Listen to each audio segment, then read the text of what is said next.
Tired of hair fall? Want longer, stronger, shinier hair naturally? Here a simple powerful DIY oil you can make right at home using just coconut and onion juice. Pure chemical free and super effective.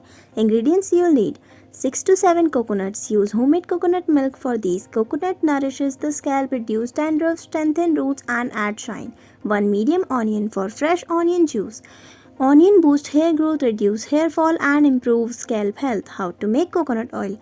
Keep homemade coconut milk in the fridge for 24 hours. Scoop out the thick cream malai from the top. Heat the malai on low flame until it turns golden and oil is released. Strain and store the oil in an airtight container. How to use it for hair.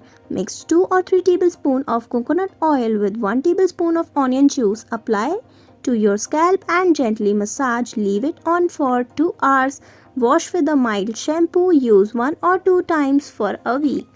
That's it. Your natural hair care magic is ready. No chemical, no fancy products, just simple kitchen ingredients that actually work. Try it out and watch your hair come back to life. Thanks for watching and don't forget to subscribe our channel.